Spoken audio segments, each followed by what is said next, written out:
और देखते ही पता लग जाए कि पिताजी को जल की जरूरत है और उसको कर दे, बोलने की जरूरत भी नहीं।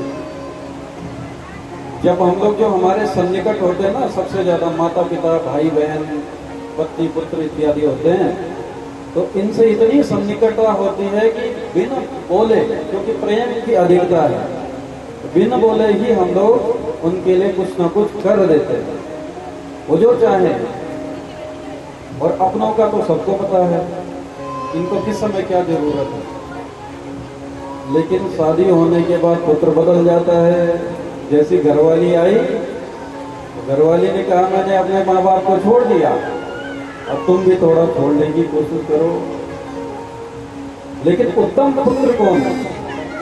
माता पिता के संग में रहते हुए ही बिन बोले ही पिता की आज्ञा का पालन कर दे। उत्तम पुत्र, ये पूर्व जो है श्रीमद् भागवत की बात है। दूसरा प्रोक्तकारी तो मध्यम, दूसरे नंबर का है जब पिताजी कहें उसके बाद कहें और उसके बाद कर दे, कोई जवाब ना दे, सीधे कर दे, दूसरे नंबर का। और तीसरे नंबर का कहा अधमः अश्रद्धया कुर्यात्। अधमः, पिताजी कह रहे हैं कि इस काम को कीजिए, मेरे लिए जल लेकर आइए, और आलस से भरा हुआ बुढ़े आदमी कहाँ से आ गए पता नहीं क्या हमारे बीच में। अश्रद्धा पूर्वक पिताजी ने 3-4 बार कहा। पहले तो बच्चों को बुलाया, बेटा तू कर ले, तो पानी लेकर आ, बेटा ने मना कर दिया। उसके बाद पत्नी को कहा, उसने मना कर दिया कि नहीं, बाद में तो पिताजी के लिए दाना ही पड़ा। अश्रद्धया। और चौथे नंबर का भी बता दिया, जो पिताजी की आज्ञा का पालन ही नहीं करे, ना तो सोचे, ना पालन करे, ना अश्रद्धा से करे। गुरु जी कह रहे हैं कि वो क्या है? अकर्तो चरितम पितु, वो अपने माता पिता का मलमूत्र है और कुछ नहीं है।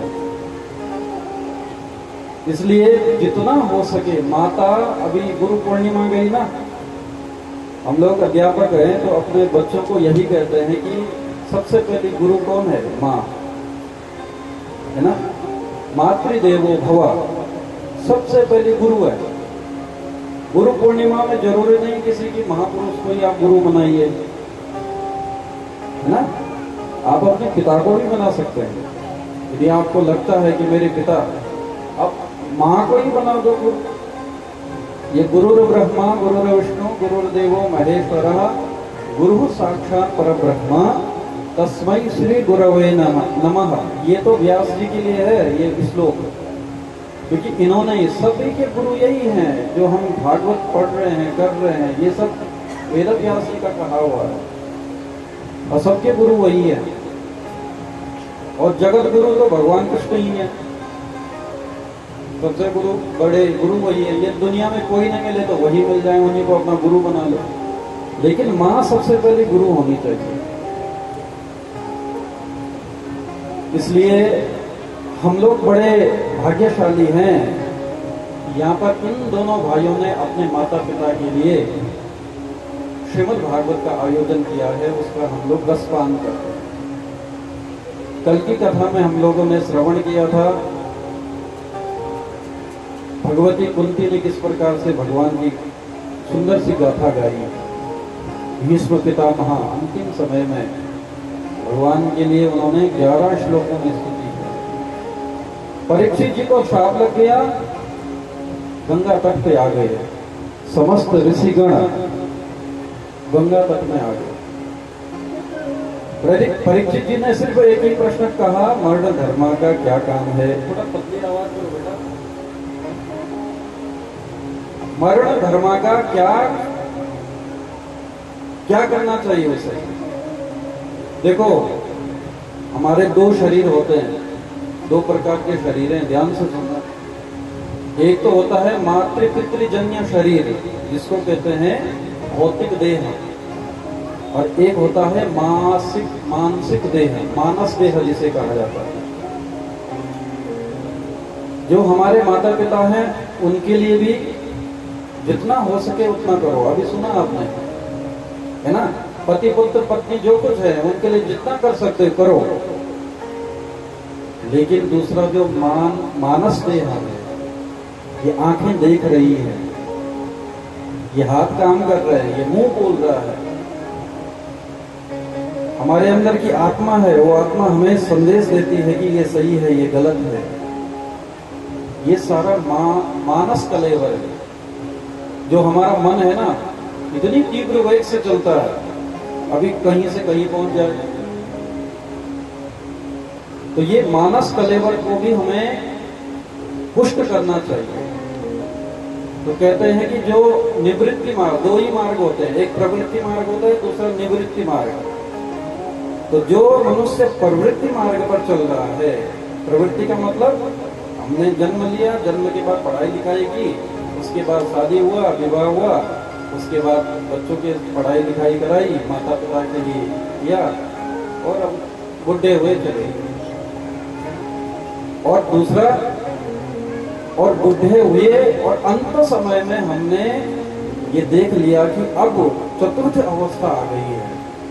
अब जो शरीर मुझे मिला है ना, ये जिससे मैंने इतने सारे धर्म निभाए, उस शरीर की, जिस परमात्मा ने इस शरीर को दिया है, उसके लिए मैं कुछ कर लूंगा। और सारा मन हटा के, दुनिया से दारी से मन हटाकर उस परमात्मा में नाम लगाना, यह है प्रवृत्ति से निवृत्ति की ओर जाना। और दूसरा होता है निवृत्त हो जाना। बहुत सारे लोग क्या होते हैं, घर गृहस्थी में इतने ज्यादा परेशान हो जाते हैं, बेटा नालायक निकल गया, घर का छोड़ दिया, कुछ नहीं है रखा, पत्नी के साथ लड़ाई हो रही, बच्चों के साथ नहीं बनी, घर छोड़ के चले गए, बाबा जी बन गए। कुछ समय बाद पोता हो गया, पता चला हरिद्वार में दादाजी हैं, हमारा पोता हो गया। अरे तुम कोई बात नहीं, बेटों के साथ हो गया, पोता हो गया, उसके साथ में चलते हैं घर। तो निवृत्ति मार्ग में चले और उसके बाद फिर प्रवृत्ति में घुस गए। या आपको बार बार घर में रहते रहते वैराग्य आ रहा है, 2 दिन तक अपने बहू से बात ही ना की, बेटों से बात ही नहीं चल रही है 1-1.5 हफ्ते से। तो ये निवृत्त की ओर चले गए और निवृत्त से प्रवृत्ति की ओर आ गए। तो ये पतन है, इसको पतन कहा है। हमें प्रवृत्ति से निवृत्ति की ओर जाना है। दूसरा, जब हमने ये ये जो कलेवर लिया है, शरीर लिया है, जैसे ही हमारा जन्म होता है, वैसे 3 हम पे जैसे 3 ऋण हो जाते हैं। एक होता है देव ऋण, एक होता है पितृ ऋण, एक होता